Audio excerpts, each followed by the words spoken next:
that will not be revealed, or hidden that will not be known. What I tell you in the darkness, speak in the light, and what you hear whispered in your ear, proclaim upon the housetops. Do not fear those who kill the body, but are unable to kill the soul, but rather fear him who is able to destroy both soul and body in hell. Are you two sparrows sold for a cent? And yet not one of them will fall to the ground apart from your Father. But very hairs of your head are all numbered. So do not fear, you are more valuable than many sparrows. Therefore, everyone who confesses me before men, I will also confess him before my Father who is in heaven. But whoever denies me before men, I will also deny him before my Father who is in heaven. Okay? So, maraming talinhaga yan, di ba? Oh, okay. So, pag-aralan natin. Another instructions in view of rejection.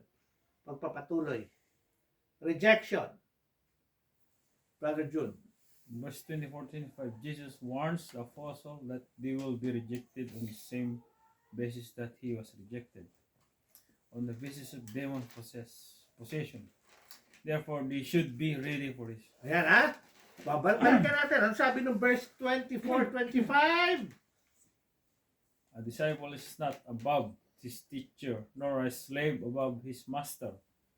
It is enough for the disciple that he become like his master, and the slave like his master.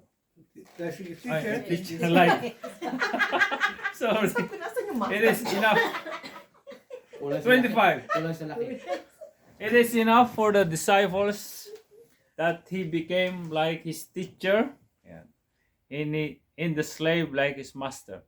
If they have called the head of the house Beelzebul, how much more will they malign the members of his household? Yan. Napaka-importante nito.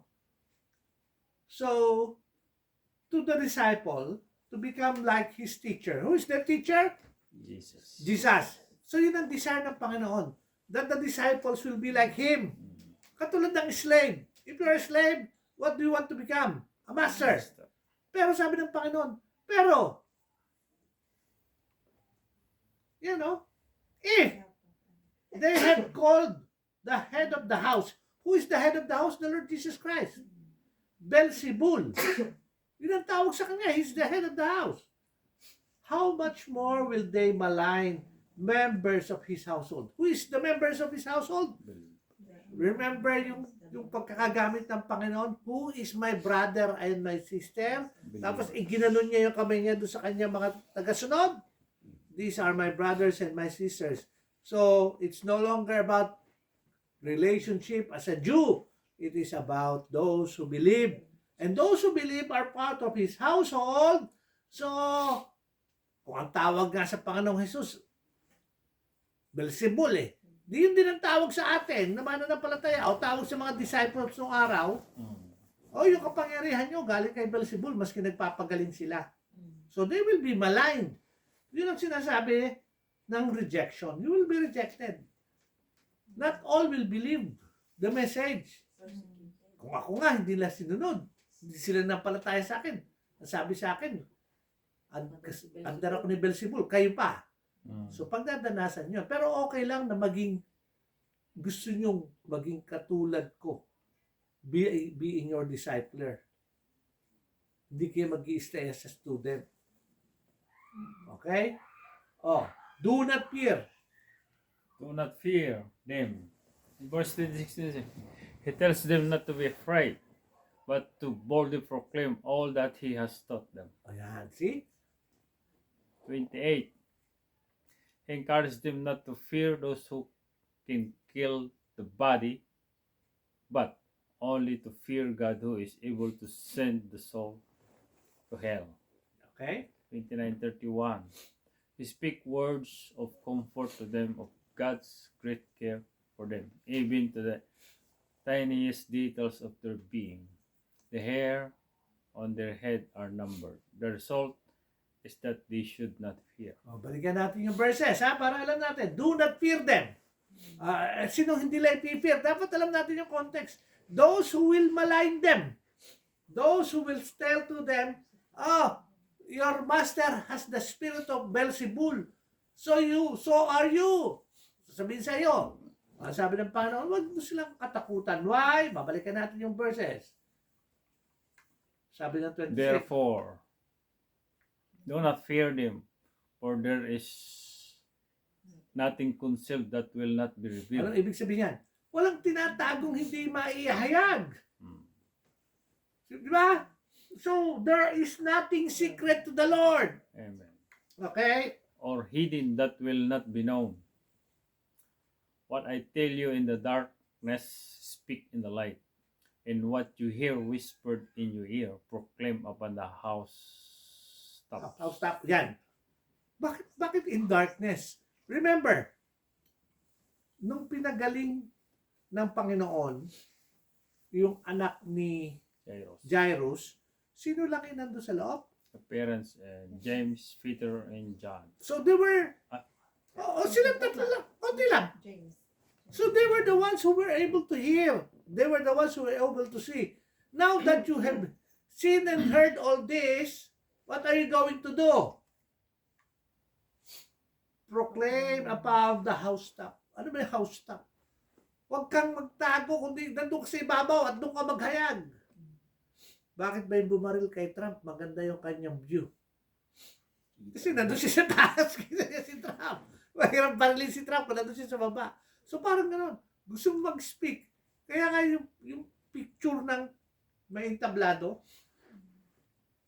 may platform, meron kang, nakataas ka, doon ka magsasalita. So people would hear you, would see you. Ano pa? 28. Do not fear those who kill the body but are unable to kill the soul. But rather fear him who is able to destroy both soul and body in hell. So talaga there is hell to those who don't believe. Then, verse 29, Are not two sparrows sold for a cent, and yet not one of them will fall to the ground apart from your Father? what is an sparrow? Bird. Maya. Hindi ko alam. Basta sa Pilipinas, puputok yan, sparrow pangalan na yan. Nung Para unit. maraming pinatayan ng mga militar, di ba? Pero yung mga ibon na yun, they just don't die. God knows when they are going to die. So alam mo yung Diyos mo would even care for the birds, how much more for you. Kaya nga isinunod ng Panginoong Jesus, ang sabi niya sa verse 30, But the very hairs of your head are all numbered. So do not fear. You are more valuable than many sparrows. Yan. So, dapat makita natin yung, kasi sa atin, ang direct application nito, kausap niya dito mga disciples niya as they are going. And yet, merong application yan sa atin as we live our lives as Christian here on earth now. Though hindi siya directly for us, because the direct context are for the apostles who will go through so much persecution. Lahat sila will all die being persecuted. Si John lang yung died of old age in the midst of persecution. Hindi nangahulog ang ligtas si John, ha? Tinapon niyan sa kumukulong mantika na buhay. Nabwisit na siya, ilang beses na siyang in-scourge. Alam mo yung scourging, 39 minus 1. Bakit 39 minus 1? Hindi daw pwede 40 minus 1. Yeah, 40 Kaya minus 39, 40 minus 1. Kasi yun yung bilang, dapat 39 lang. 40 yata patay ka. Saka hawagupit sa'yo. And yet, inalaw ng Panginoon to live. So makikita mo siguro yung likod ni John, puno sugat siya, puno bakbak yung likod niya sa kapapalo. And yet he survived. Pero hindi siya yung, lahat sila nag-suffer and die for the Lord. Okay? So, makikita natin yan. This is a good application for us. So when we read, but the very hairs of your head are all numbered, bakit pinagsunod yung sparrows? walang namamatay na sparrow na hindi alam ng Diyos. Tapos, and your very hairs are numbered. Meaning, kilala ka, kung yun yung sparrow na worth 2 cents lang may halaga sa Diyos. Ikaw pa. Yung buong buhok mo dyan, maski sa balbas lang, tumubo kay Brother Jerry, alam ng Panginoon yan. Bilang yun. Bilang yan. Walang, ay kakaunti ang buhok ko, madali akong bilangin. Hindi, maski makapal pa yan. Alam ng Panginoon, the very number of your hair. Okay? So when you read this, wala siyang sense. But if you know na, He is now telling His disciples the very hard life that they are going to go through. And they have to continue on, not to fear. Why? Because He is with them and He know them personally. Oh, di ba? Oh. The key issue. Key issue. 32-33. He points out the key issue for that generation. Therefore, everyone who confesses me before men, I will also confess him before my Father who is in heaven.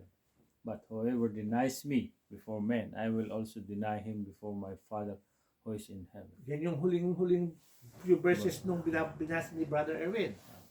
Oh, the key issue. Oh. Sis Lani. Individual members of that generation have to make this choice. Either affirm him or deny him. If they affirm him on earth, they will be affirmed in heaven. If they deny him on earth, they will be denied in heaven. And so if they go out, and those who would put their trust in the Lord, ito mga Hudyo to the remnants, if they believe in the Lord Jesus Christ, then sa heaven, nandun sila. So the promise of eternal life is certain. Hindi siya yung, ina-affirm ka na sa heaven. Ay, hindi! Binabawi ko! Meron ka bang nabasa doon sa sinabi? Sa promise? Therefore, everyone, hindi naman some, or only those, everyone who confesses me before men. What does it mean confesses? You proclaim that Jesus Christ is truly your Savior. I will confess Him before my Father who is in heaven.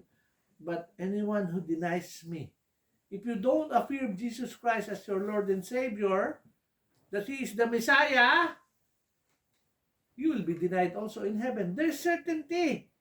But you can do it now. You can know that God will affirm you the moment you believe Him. Okay? Oh, patuloy. Sis Lani, patuloy. The results of rejection, Matthew 10:34-39. In verses 34-39, he describes some of the results of the rejection of his messiahship. Read Matthew 10, verses 34-39. Do not think that I came to bring peace on the earth. I did not come to bring peace, but a sword. For I came to set a man against his father, and a father against her mother, and a daughter-in-law against her mother-in-law. And a man's enemies will be the members of his household. He who loves father or mother more than me is not worthy of me.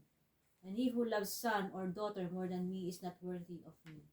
And he who does not take his cross and follow me and follow after me is not worthy of me. He who has found his life will lose it, and he who has lost his life for my sake will find it. Naku, lalo na naman mabibigat na talinhaga ito, binitawan dito ng Panginoong Jesus.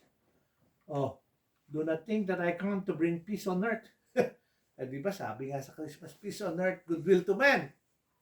But what does it mean? May ibig sabihin ng Panginoon dyan. Remember, understand the context. Ano yung context? Ano yung context? Babalikan natin. Dahil nireject na siya bilang Messiah. When he first presented himself, kaya nga parating kong binabalikan. Di ba? Nagpapagaling siya maski walang faith. To show that he is the Messiah. Damn demon, hindi lang mapagaling. Pinagaling niya.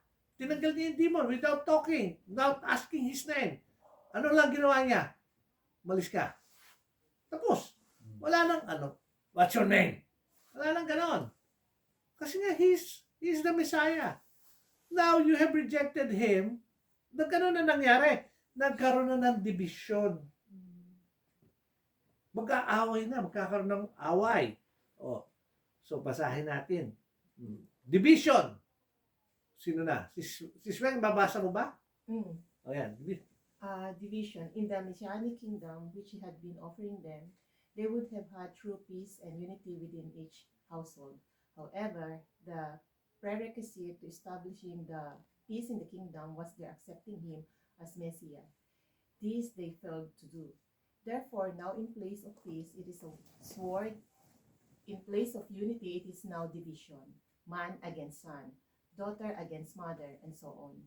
He himself would now become the symbol of acceptance or rejection, just as Simon told Mary at the time of presentation when he was 40 days old.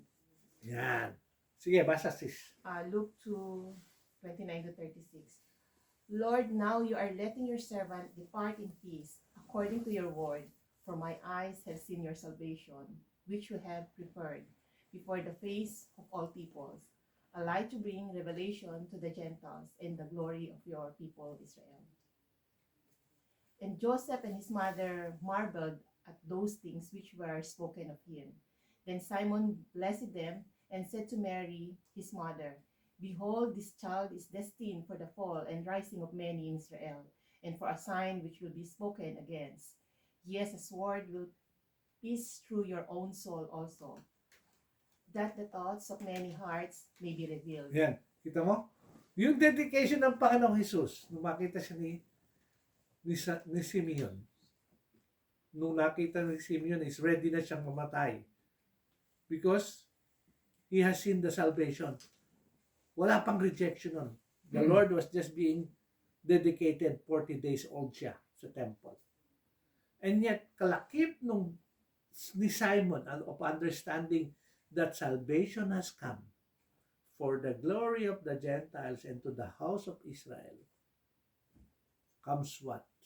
In this child, behold, this child is destined for the fall and rising of many in Israel. Fall, why? Because they have rejected the Messiah. Rising? Because they have accepted the Messiah. Which will be spoken against. Yes, a sword will pierce through your own soul also. Sino kausap niyo dyan? Si Mary.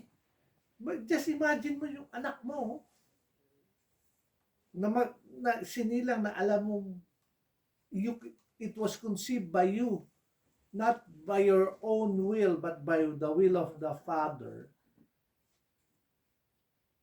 who is offering salvation, the kingdom to the Jews.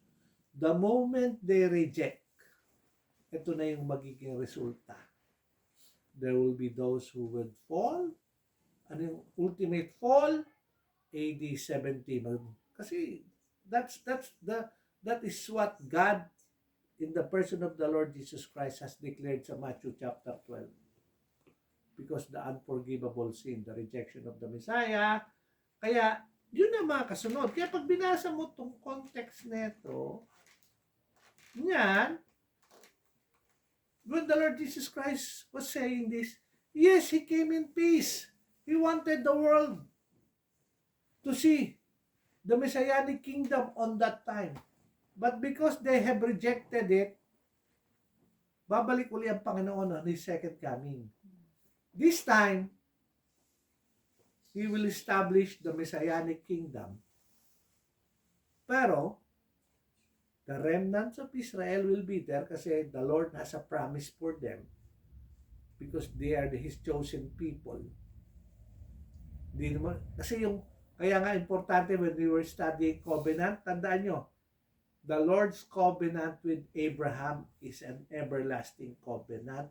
It's a covenant that is unilateral. Sino lang ang nangako kay Abraham? Ang Panginoon lang. Walang role si Abraham. Even yung offering, tulog si Abraham when the Lord accepted it. So he he has no role, but God promised him that yung kanyang would be a blessed generations to come. Ang pinaka full blessing is the coming of the Lord Jesus Christ. So there will be Jews who will be saved. But because their rejection, it has opened the doors for what? For us Gentiles. Kaya nga yung prophecy ni Simeon when he saw the Lord Jesus Christ, 40 days old pa lang siya. A light to bring revelation to whom? To the Gentiles, to us. And glory of your people Israel. So both, kaya nga sa Ephesians, anong picture ng church? There is neither Jew nor Gentile, circumcised or uncircumcised. They are now one in the body of Christ, the church. And we will be the ones comprising the millennial kingdom of the Lord Jesus Christ, the forever kingdom promised to David. Kaya sa Bible, pag sinabi ng the forever kingdom sitting on the throne of David, hindi si David ang tinutungkol doon.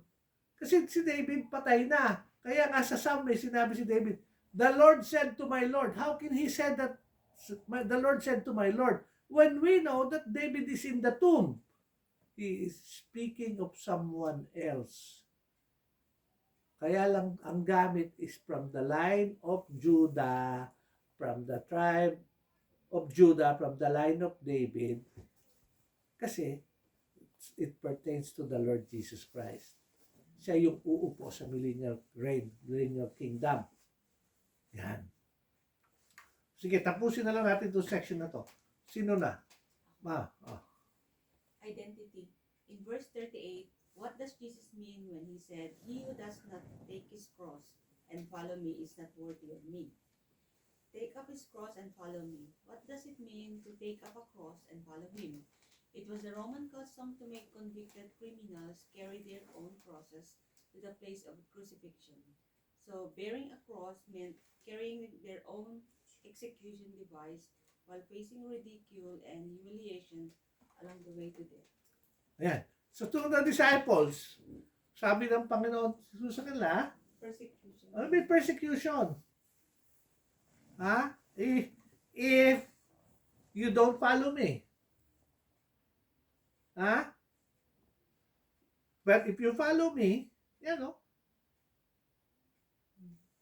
both ways yan. Mas maganda you follow him, you know you will be persecuted, you might be carrying your own cross, and yet you're certain where you're going. Pero yung iba, they will also go through the same. Sa kanila mas mabilis kasi sa AD 70 double dead sila. Dead physically. Kasi imamassacre sila ng Roman legion and dead spiritually. To the disciples, yes. Si Peter, how did he die? Cross patiwarik. Cross patiwarik, X. Kasi he was not, hindi, sabi niya, hindi ko nararapat na itulad yung sarili ko sa aking Panginoon. So, hindi iba yung kanya. Si Paul, paano siya pinatay? Pinutulan ng beheaded. O ganun. Everybody will go through it. But, patuloy ka. Okay? You have to carry the cross. This we're talking to his disciples. Therefore, to take up the cross and follow him means to choose to identify with him. Once you identify with him, now you have the cross to bear.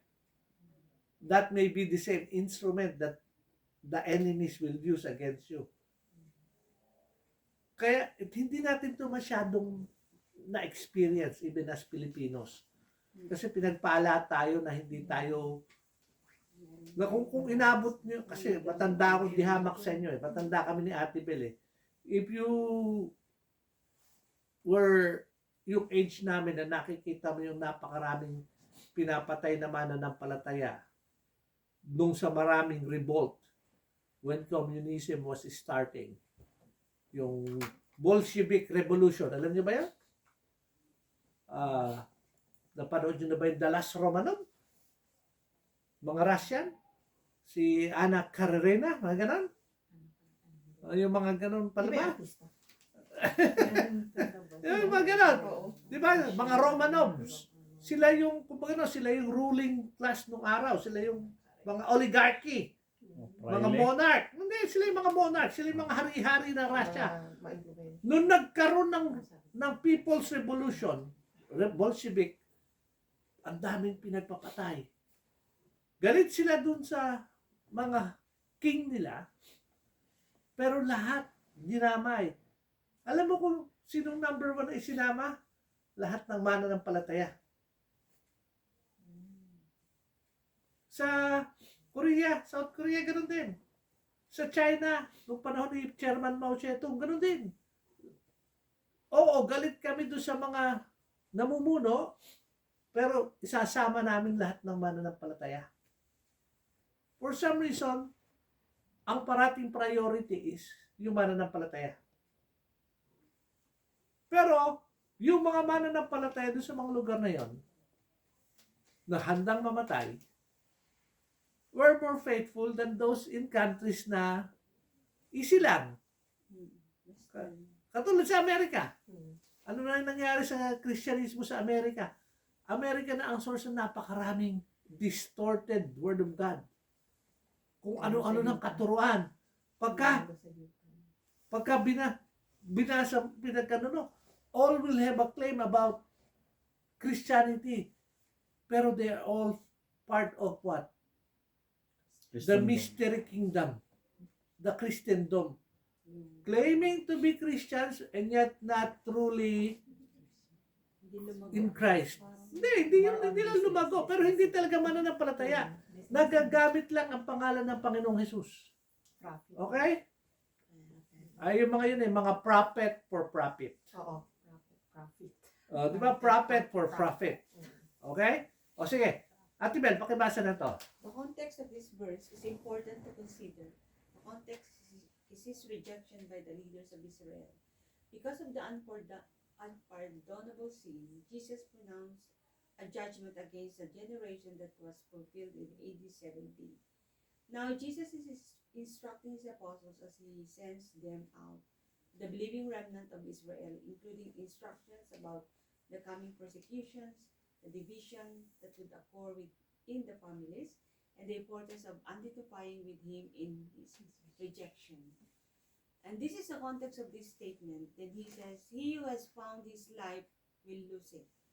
In other words, whoever tried to save his life and escape persecution by denying Jesus would end up losing his life in AD 70 judgment. Walang kawala. However, he who has lost his life for my sake will find it. In other words, the one who died as a martyr for Jesus' sake would find true life and will have his reward in the Messianic kingdom. So, yung context lahat noon, brother against brother, son against the father, mother against the daughter, was in view of him being rejected. At hanggang AD 70 lang. There will be persecution for the believers, and yet, maski ma-persecute ka, understand, you have a better place because you will be with the Lord Jesus Christ.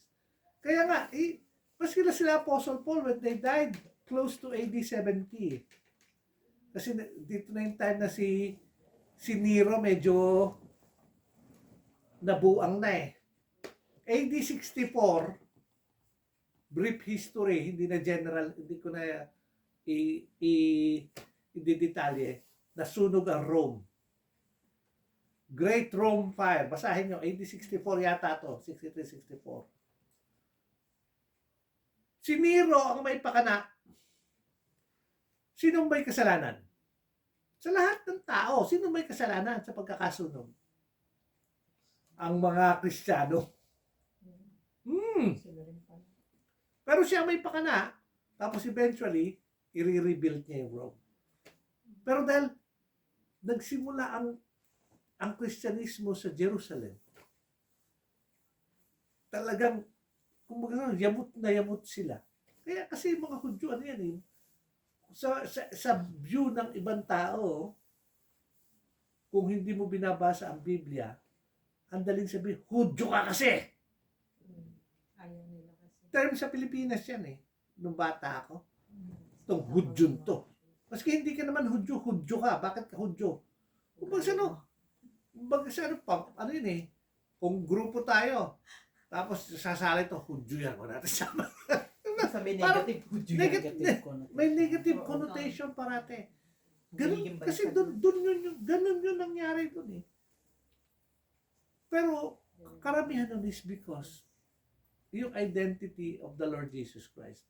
Akala natin, ay sa atin wala nang ganun panahon. Ganun pa rin ang ganyan. It has not changed. Pero, Satan is so wise. Hindi na kinakalaban kunyari ang Panginoong Hesus. Iminamask na ang Panginoong Hesus being marketed as one of them. Pero hindi naman ang Panginoong Hesus talaga ang kanilang itinuturo, kundi iba na. Hindi na yung salita niya, hindi na yung mga pangako niya, kundi pangako na ng kaaway. Why? Because the enemy wants to lead everyone to be with him.